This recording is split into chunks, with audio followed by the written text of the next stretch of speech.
Flow Wisdom presents Sapiens, A Brief History of Humankind by Yuval Harari. Book summary. Sapiens, A Brief History of Humankind. Overview. Sapiens provides a scientific perspective on the history of how humans came to dominate the planet. The book's biggest focus is on the three revolutions: the cognitive revolution, which started 70,000 years ago; the agricultural revolution, which started 12,000 years ago; and the scientific revolution, which started 500 years ago, which shaped the destiny of our species and the planet. Species. Animals belong to the same species if they tend to mate and give birth to fertile offsprings. Genus. Species evolved from the common ancestor. They usually won't mate but can be induced to do so. Egg.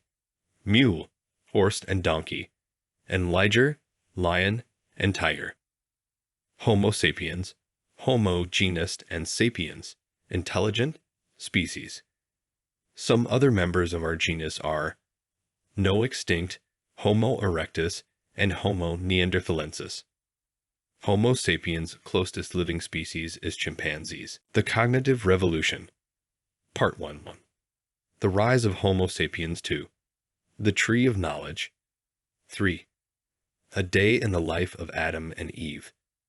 The Hunter-Gatherer Society. 4. The Flood. The Rise of Homo sapiens. Homo genus has unusually big brains and big energy drains. Homo sapien brain consumes 25% of energy at rest. 8% is the norm for other apes. The big brain is an even bigger cause of human infants, which are born relatively prematurely in terms of physical strength compared to the other species. The long gestation period and the raising of the child implied that the evolution favored strong social ties in humans. Regular use of the fire started about 300,000 years ago. The carefully managed fire was not only used to clear forests, but can also be used for cooking food, faster to digest. Long intestines and large brains are both energy drains. It is hard to have both. Cooking food lead to shortened intestines, and hence, our brains could grow bigger. As Homo sapiens spread from East Africa to Arabian Peninsula, Europe, and Asia, they drove other Homo species like Neanderthals to extinction. Some interbreeding did happen, but it was mostly the sapiens' superior social skills which allowed them to tribe up and drove other Homo species everywhere into extinction. The Tree of Knowledge. About 100,000 years ago, Homo sapiens migrated out of Africa, but retreated after losing to Neanderthals. About 70,000 years ago, they tried again, and this time they succeeded due to the invention of language, which allowed them to invent tons of things like boats, lamps, needles, etc. This cognitive revolution allowed Homo sapiens to dominate the earth. Anthropologists believe that our complex language was used more for gossip than to discuss where the prey, and from there evolved the ability to create and believe in myths. The myths allowed us to collaborate and cooperate in large numbers in the form of tribes, and now in the form of nation-states. A man can be convinced to die fighting for his nation for the promise of heaven. A monkey cannot be. Religion is a myth. Nation-states are myths. The Limited Liability Corporation is a myth. U.S. Declaration of Independence is a myth. All are figments of our imagination. Unlike animals, trees, fish, rivers, the aforementioned myths have no association with a real physical entity. These myths, surprisingly, allow believers to work together and collectively. These myths are not different from the primitive myths of the tribal men most modern people would laugh at. Homo sapiens' ability to believe in myths allows us to form the groups of millions of individuals who have never met each other. In other animals, groups are limited to the size of 25 to 30 animals who all know each other. Such animals cannot form large groups. The other big advantage of passing myths via language is that it does not require any DNA mutations. Catholic and Buddhist monks passed on the celibacy, not via genes, but by imparting their religion, myth, to the followers, some of who convert. And that's probably how Homo sapiens defeated Neanderthals. While sapiens would have lost one-on-one combat, they could form much larger groups which Neanderthals could not. A day in the life of Adam and Eve. The hunter-gatherer society. Except for the past 10,000 years, sapiens evolved in pre-agricultural hunter-forager societies. They shaped our psychological and social characteristics. These ancient foragers know a lot more about their surroundings than us. While we, collectively, as a human society, know a lot more, the individuals today know a lot less. Forager societies tend to end wide and varied diet and hence had a lower chance of malnutrition than the farmers who would eat a few staple crops. Their working hours were less than 30 to 35 hours per week. And since they neither engaged in domestication of the animals nor stayed in dense settlements, the epidemics were rare. Some anthropologists, therefore, call hunter-gatherer societies the original affluent society. Little beyond that is known about these hunter-gatherers. They probably believed had animistic beliefs. No one knows whether they were monogamous or not, had a concept of private property or not, their festivals, and their taboos. The Flood. About 45,000 years ago, some sapiens living on Indonesian islands figured out the art of building boats and eventually reached Australia. This was the first time Homo sapiens stepped out of the Afro-Asian ecosystem, and they wreak havoc on the isolated Australian continent ecosystem. 23 out of 24 species larger than 50K became extinct within few 1,000 years. The marsupials, mammals with baby-carrying pouches, failed to adapt to the onslaught of the humans. Their slow pregnancy cycles with few kids, lack of fear of humans since humans don't look that harmful, and potentially burning of the forests to set up agricultural land disrupted the food chain entirely. Unlike the Afro-Asian animals who evolved with humans over thousands of years, the Australian animals were caught completely by surprise with no time, on the evolutionary scale, to adjust. The climate change just worsened everything. About 16,000 years ago, the invasion of America happened via Siberia, which was connected to northwestern Alaska when the sea levels were lower. Unlike other species of homos, sapiens adapted to the harsh colder climate by sewing boots and thermal clothing. They thrived on eating the juicy animals like mammoths, which given low temperatures can be eaten over days. Around 14,000 years ago, global warming melted the glaciers in Alaska, which blocked the way to rest of the Americas. And that's when sapiens ventured into the American continents. With 2,000 years, sapiens reached the southernmost point in America. No animal had moved so quickly through a variety of habitats virtually using the same genes. Americans' fauna suffered.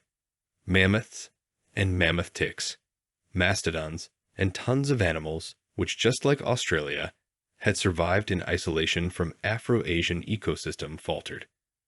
Fossils had repeatedly pointed these disappearances to be about 12,000 BC in the Americas and around 5,000 BC in Hispaniola, both times when sapiens entered the ecosystem. The same story has been repeated island after island. First wave extinction. Sapiens as hunter-gatherer enter the ecosystem. Second wave extinction. Sapiens become farmers and forests burnt and reduced to grasslands. Third wave extinction. Industrial revolution. Throughout the history, Homo sapiens have been the deadliest species to enter any ecosystem. The agricultural revolution. Part 2.1. History's biggest fraud. 2. Building pyramids. 3. Memory overload. 4. There is no justice in history. History's biggest fraud. Agriculture started in about 9000 BC and domestication of crops was over by about 3500 BC. Today, we eat the same crops: wheat, maize, rice, potato, millet, and barley. Only a few species could be domesticated, and they were in the Middle East, China, Central America, but not in Australia or Africa. And that's where, independently, domestication of crops started. Wheat went from an unknown crop to a crop which has spread everywhere on the planet. Human bodies were not designed for agriculture and farming. Wheat demand protection from pests, animals, and even other humans. The only advantage farming has is that it leads to more food per unit area and allowed humans to multiply exponentially. Overall, the agriculture revolution in the short run made the life of humans miserable, so why did it happen? The currency of evolution is not pain or misery, but copies of DNA helixes. Agricultural revolution leads to permanent settlements which allowed women to have more kids. Over time, as farmers multiplied, they cleared even more lands, reducing the scopes for foragers even further.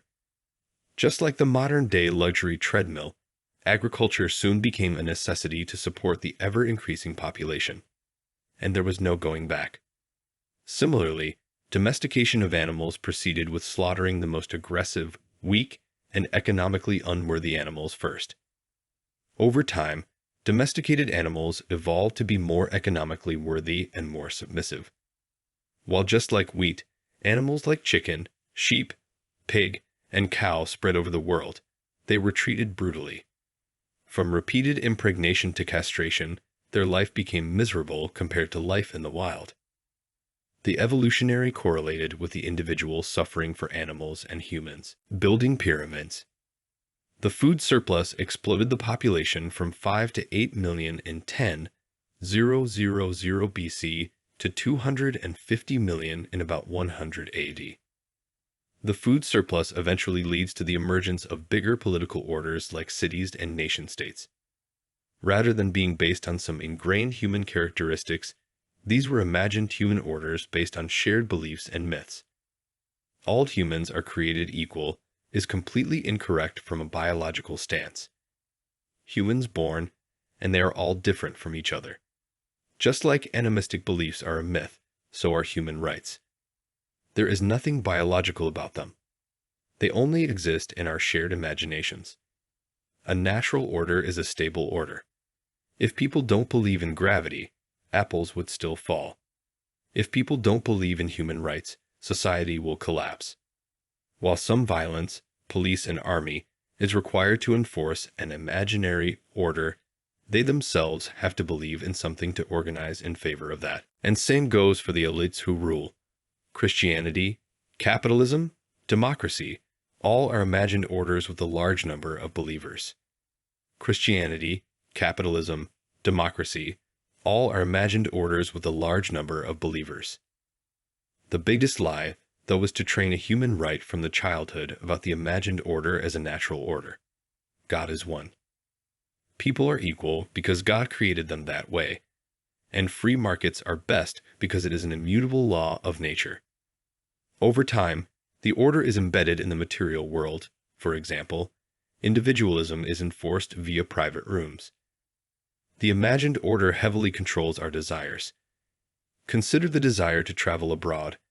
A millionaire today might solve his relationship crisis by taking his wife to an expensive trip to Paris. In ancient Egypt, he would have built a tomb, which she always wanted. A millionaire today might solve his relationship crisis by taking his wife to an expensive trip to Paris. In ancient Egypt, he would have built a tomb, which she always wanted. The two of the biggest imagined orders of the modern world are romanticism and consumerism. Romanticism teaches us that we must have as many experiences as possible to fulfill our expectations. Consumerism teaches us that we must consume as many goods as possible. The imagined order is intersubjective. Radioactivity is objective. It happens whether you believe in it or not. An imaginary friend is subjective since it exists only as long as you believe in it. The preciousness of gold is intersubjective since it exists not only in your imagination, belief system, but also in the belief system of millions of others. To change an intersubjective belief system, one has to convince everyone else and to convince everyone else. They have to believe in an even bigger imaginary order. For example, the existence of a particular company listed on NYSE is an intersubjective order. To make everyone else not believe in its existence either, one has to go to a bigger imaginary order and moiesi. There is no way out of the imagined orders. We have to believe in a bigger one to dismantle a smaller one. Memory overload. Unlike animals, humans pass a lot of information via teaching and not encoding it in the DNA. The empires generated a huge amount of information. The brain has a limited capacity to store information. Humans die, and brains are best at storing social, topographical, and qualitative information. What empires want to store was numbers, and that's how writing was invented by ancient Sumerians in about 3500 BC. The initial writing was only for the record keeping, therefore, it was a partial script. A full script can express almost everything that can be spoken. Sumerians also invested in the cataloging of this information and the schools where these scribes were taught. This new bureaucracy specialized a new compartmentalized way of thinking as opposed to usual holistic thinking. There is no justice in history. American Declaration of Independence empowered men over women, whites over blacks, and Native Americans. Many modern Westerners scoff at one imaginary system, racial hierarchy, but believe that another one, different schools for rich and poor, is perfectly fine. Hierarchies allow two complete strangers to decide how to talk to each other. At the same time, they limit the potential of the individuals. Every imagined system disavows its fictional origins and claims to be natural and inevitable. Racism in the U.S. Purity and pollution are used as a standard argument for all the social hierarchies, some based on birth, some on race, and some on religion. In the U.S., white Europeans decided to import slaves from Africa since it was nearby. There was an existing slave market, and Africans had partial genetic immunity towards malaria and yellow fever. This eventually was justified by the imagined order of white skin being superior to black. Such an imagined order is easier justification than to say that it is economically expedient to import slaves from Africa. Over time, this acted as a vicious cycle, where blacks are inferior fueled discrimination, which further leads to poverty among blacks. Hierarchy between men and women. One hierarchy more or less same all around the world is the superiority of men over women. In many societies, women were seen as the property of men. And crimes like rape or property violations where marry the rapist was seen as a solution. Of course, one notable difference between men and women is womb, but as we have seen in modern times, women can vote, live independently, and think for themselves. All of which is the imagined reality of ancient cultures they were incapable of doing. Since almost all societies, even before having any contact, around the world put men above women. It cannot be a pure coincidence, there are theories around it. One theory is that men have more muscle power. The objection is why are women historically excluded from less strenuous jobs like politicians and priests? Another theory suggests that men are more aggressive and thus better suited to be soldiers, and wars have dominated our history. This theory falls apart as well since historically, soldiers from the bottom rung never rose to the top. The top was reserved for the aristocrats. Another theory suggests that since women need cooperation from men during pregnancy, they have to become more submissive to the man they are bearing the child of, so that he sticks around. This theory falls apart since support network does not have to be a male. Bonobos have all female support networks. How did this happen that the species, Homo sapiens, whose success depends on being more cooperative with each other, has less cooperative individuals, man, dominate woman, is still a mystery. Biology is willing to tolerate a wide spectrum of possibilities. Nature does not prohibit homosexuality. It's the culture which labels it unnatural to restrict it. Something which is unnatural like humans doing photosynthesis just won't happen. Biology enables, culture forbids. The unification of humankind. Part 3.1. The Arrow of History 2. The Scent of Money 3. Imperial Visions 4. The Law of Religion 5. The Secret of Success. The Arrow of History. Unlike the self-consistent law of physics, cultures had internal contradictions in them. Solving them leads to a change. The modern world continuously fights with contradictory ideas of equality and liberty. All cultures, from a psychological perspective, are cognitively dissonant. But the human world has unified and connected to each other over time and have similar ideas, nation-states, similar concept of monetary transactions, currency, and similar legal system, international law. For a long while, humans still believed in us versus them. Merchants, prophets, and conquerors to expand their territories of customers, believers, and subjects made us believe in a new imagined reality of the global brotherhood. The scent of money. A barter system does not scale. If there are 100 types of goods, then the two parties who are exchanging the goods have to know C102 equals 4950 combinations of exchange rates every day. Money ends up being a central mechanism to linearize the problem, since every seller has to know the price of their good in a single currency. Of course, just like religion, money is an intersubjective reality which only exists in our imaginations. And it does not have to be coins or notes. In Nazi concentration camps, cigarettes were a currency. The only requirement is that it should easy to transport, store, and has a wide enough acceptance. Money is the most useful and efficient system of mutual trust ever devised. The original form of money, like barley, had an intrinsic biological value. Over time, we moved to unmarked gold and silver, which had no biological value. Then to marked gold and silver coins, so no weighing required to find the value. And then to fiat currency, which had no intrinsic value. And then to electronic currency, which had no physical existence. Money as a source of universal convertibility and trust has replaced priceless things like honor, loyalty, morality, and love. When we use money as a medium of exchange, we don't trust each other. We trust money. When someone runs out of money, we run out of trust in them. Imperial visions. An empire is characterized by cultural diversity and territorial flexibility. All empires have engaged in the brutal slaughter and assimilation of the people outside its borders to extend its territory. Slowly, the newly acquired population forgets what they stood for. For example, in 7th century Arab Empire crushed Egyptians with an iron fist.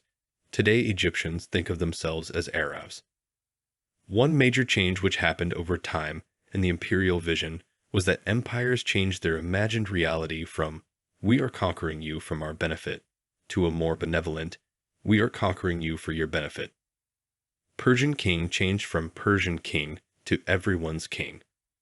This was the first time in history Sapiens were pretending to get rid of us vis them feeling. These imagined realities of benefiting the conqueror exist even today when the U.S. presidents use S-16 to deliver democracy and human rights. These imagined realities of benefiting the conqueror exist even today when the U.S. presidents use S-16 to deliver democracy and human rights in Iraq and Syria. Of course, this benefiting the conquered approach still assumed the inferiority of conquered. That's why M.K. Gandhi, a London-educated, qualified barrister, was thrown out of whites-only seats from a train. Almost all imperial empires followed the same style. First, they conquered territories. Then those territories adopt the new culture. Then the people of these territories demand equal stature. And then eventually empire flames out, but the imperial culture remains. Not only all empires are founded on blood and used war and oppression to maintain themselves, but also they are the source of almost all modern cultures. There is no untainted, authentic civilization which is without those sins. The law of religion. Along with money and empires, religion is the third unifier of the mankind. Religion is a system of human norms and values founded on the belief in a superhuman order. The religions which are universal and missionary, like Islam and Christianity, succeed in spreading themselves. Religion legitimizes imagined realities, like eating pork is sin, by claiming them to be coming from a superhuman entity. Origin of religion. Animistic religions originated since hunter-foragers wanted to maintain interests of other plants and animals. Egg. Cutting a tree would anger the tree spirit, and it will take revenge. As sapiens evolved to farmers, they desired absolute control over their animals. Gods acted as mediators. Sacrifice a lamb to fertility god and the god will ensure a bumper harvest. As kingdoms and trade networks established, multiple gods, like gods of war, appeared in a typical polytheistic fashion. While animists thought sapiens are just another creature, polytheists treated the world as a reflection of the relation between sapiens and God. Polytheist religions like Hinduism believe that there is a supreme power which is devoid of any interest in the mundane desires of human beings. Therefore, a worldly human would not pray to that supreme power. They would, however, pray to a god with a subdivided power like Lakshmi for wealth. Since these gods have only partial power, they have interests and biases, and it is possible to negotiate with them. This plurality of gods results in open-mindedness. Therefore, polytheists rarely prosecute infidels. They don't normally engage in conversion either. Romans, Egyptians, and Aztecs rarely send missionaries. When empires expanded, locals were never asked to give up the gods. They can worship the new god along with the local god. Romans happily added Asian god Cybele to their pantheon, though they refused to add monotheist Christ. Roman emperor did force Christians to worship the emperor's protector god as a mark of political loyalty, and prosecuted them when they refused. Romans prosecuted a few thousand Christians in 3 centuries. Christians prosecuted millions of other Christians over next 1500 years to defend their slightly different interpretation of their religion. Over time, some polytheistic worshippers started to believe that their God, while having interests and biases, is supreme. Christianity, an esoteric sect of Jews, whose leader Paul of Tarsus claimed that the Jesus of Nazareth was their Messiah, and if he has incarnated in the flesh, then his message is worth spreading to the world. The esoteric sect of Christianity took over the Roman Empire. Islam, another monotheist religion, repeated this model of success. Since monotheists are usually more fanatical in their beliefs, they took over the world. Most of the world today outside of East Asia follows monotheism. Christianity, however, adopted most polytheist gods back as saints.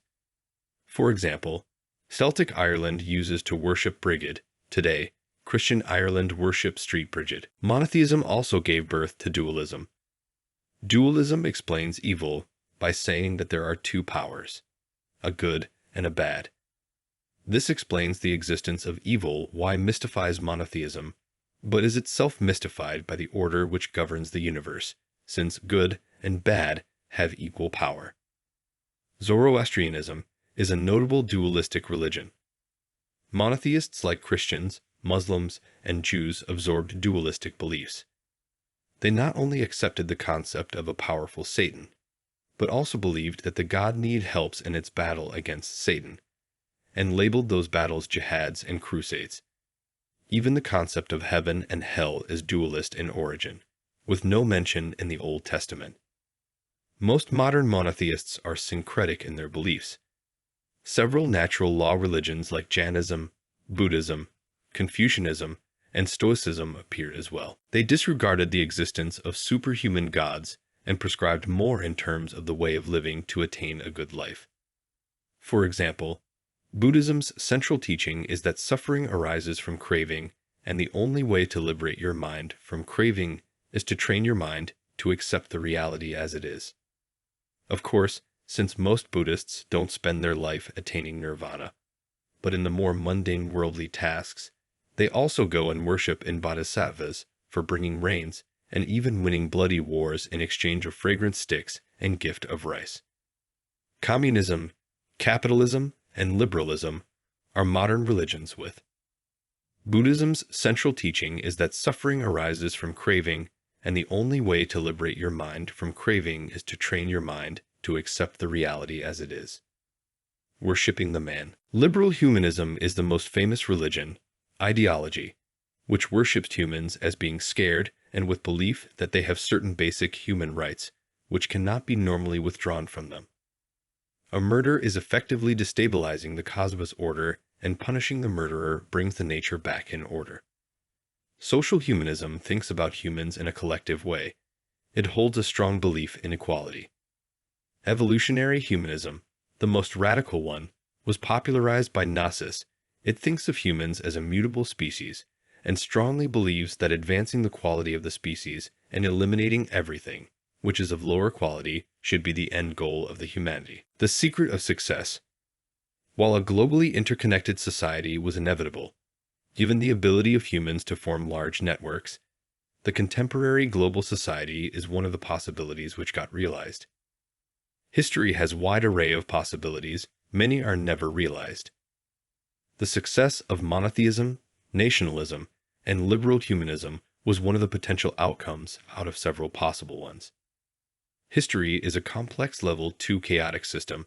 Level 1 chaotic systems, like the weather, is unchanged when we try to predict. Level 2 chaotic systems, like stock market, react to predictions. Genes lead to organic evolution. Memes lead to cultural evolution. Some scholars see culture as a mental parasite. As soon as one country is infected with nationalism, slowly, the surrounding ones catch the infection as well. The scientific revolution. 1. The discovery of ignorance. 2. The marriage of science and empire. 3. The capitalist creed. 4. The wheels of industry. 5. A permanent revolution. The discovery of ignorance. Before the scientific tradition, it was believed that the religious books contained everything that was important. Scientific tradition, in Western Europe, a part of the world which played little role in the history till about 1500 AD. The scientific tradition is willing to admit that a lot is unknown, and even what's known can be incorrect if the new evidence to the contrary shows up. The focus of education has shifted from theology to mathematics and other exact sciences. Even the heavy emphasis on the technology in the military is a recent phenomenon beginning in the 19th century. Most cultures used to believe that golden age used to be in the past, and hence, nothing much can be done to improve things. Scientific myth-busting fixed all that. The scientific progress has drastically elongated the life expectancies. The scientific research, however, is almost always funded by entities who have their own social, political, or economic agenda. Science in itself cannot set its priorities, and ideology, religious, racial, or economic, determines the same. The marriage of science and empire. Western Europe and Britain, which had played almost no important role in the history of the human civilization till about 1500 AD, started to emerge, and Europe took over to become the economic powerhouse between 1750 and 1850. While the development of both the modern science and capitalism in Britain is a mere accident. The similar social structures and imagined realities of France, Germany, US, and the other Western nations allowed them to quickly follow up and copy Britain's success. Societies in India and China, the economic powerhouse of that era, were organized differently, and hence, they could not do the same.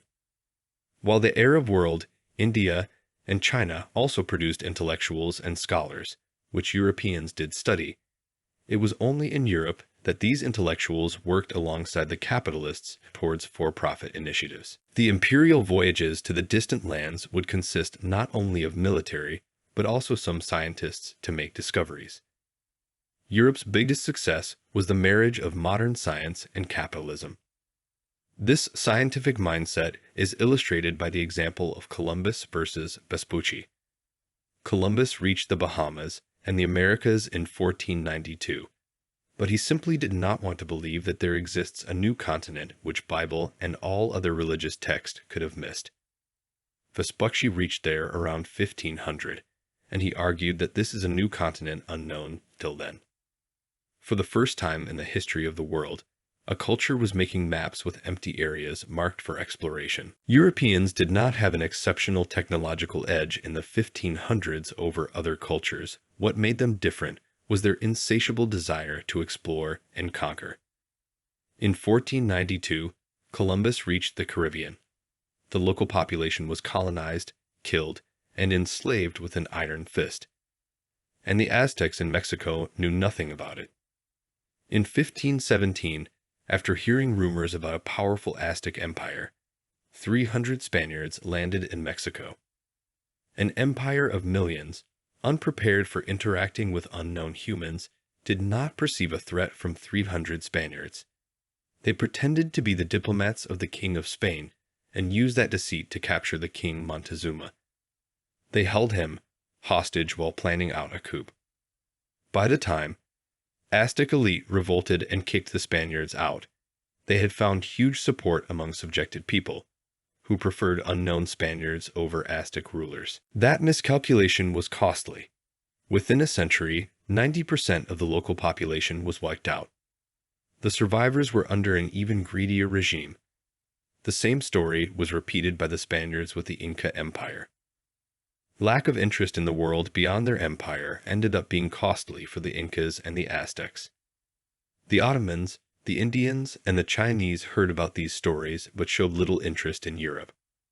Their world revolved around their empires while the Europeans enjoyed the undisputed mastery of the America and Oceania.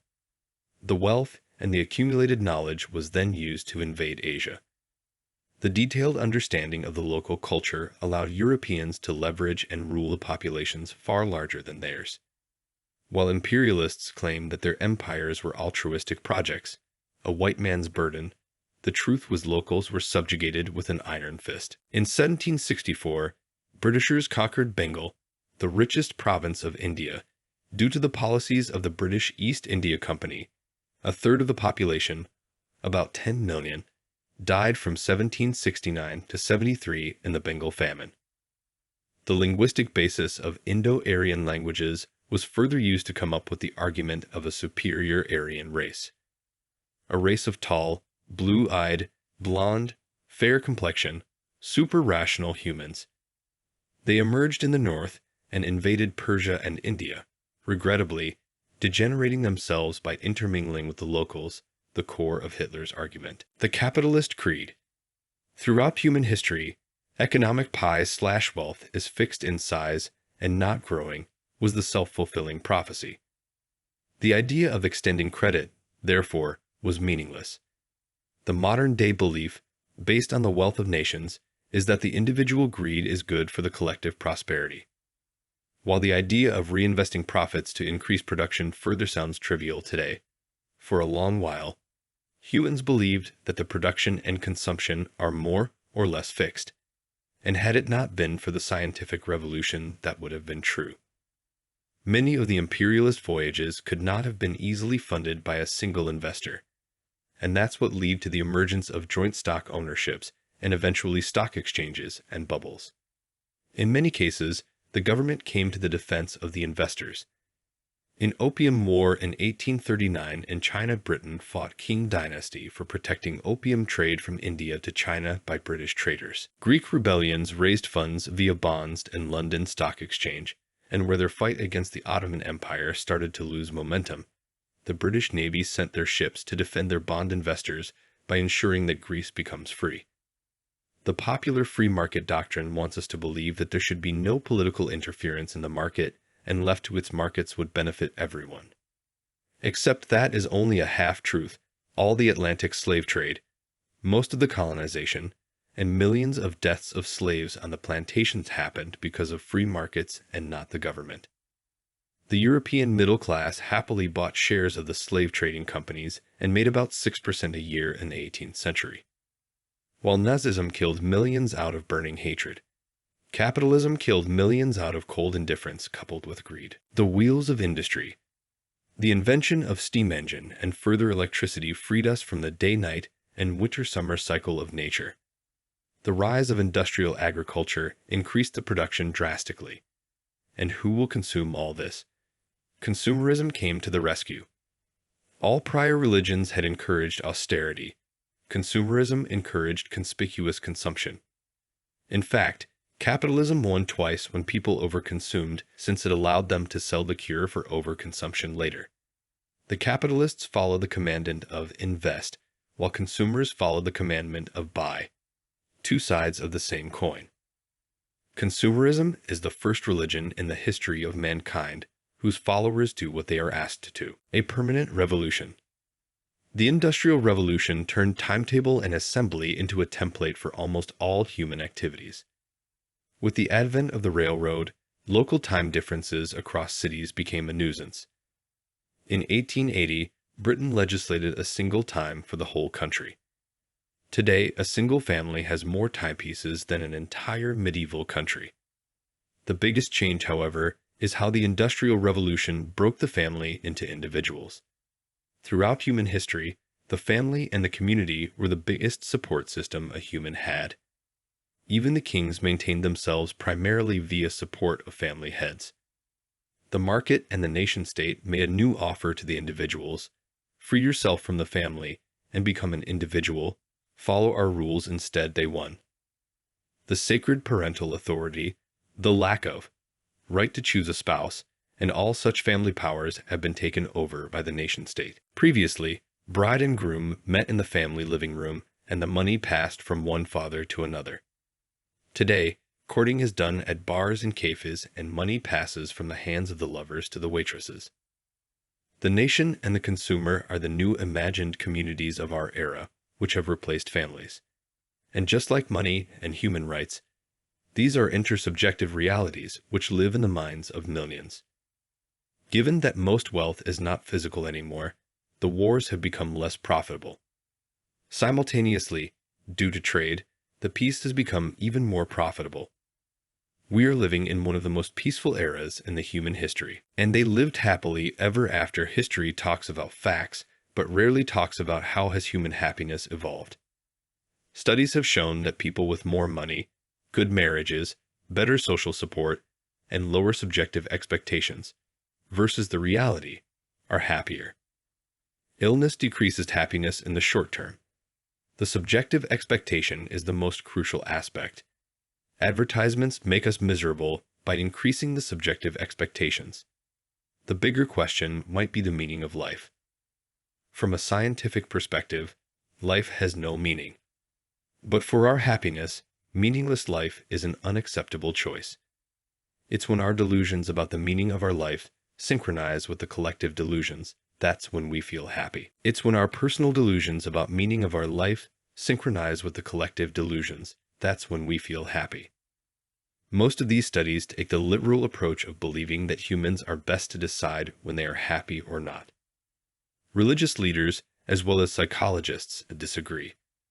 For example, Buddhism believes that the real happiness comes when one disassociates oneself from the inner feelings and can just calmly observe them. The end of Homo sapiens. Till now, all evolution has been evolutionary. It is likely that the future evolution will be intelligent design, based designed in laboratories. Either we will enhance human genes, we will add non-organic parts, cyborgs, or we will create life from completely inorganic material based on artificial intelligence. Due to a massive PR risk around ethical issues, most of these debates have focused on targeting plants, targeting amputated humans, and building AI for targeted tasks. This was released from For the Sake of Education by Flow Wisdom. If the content was helpful, make sure to subscribe.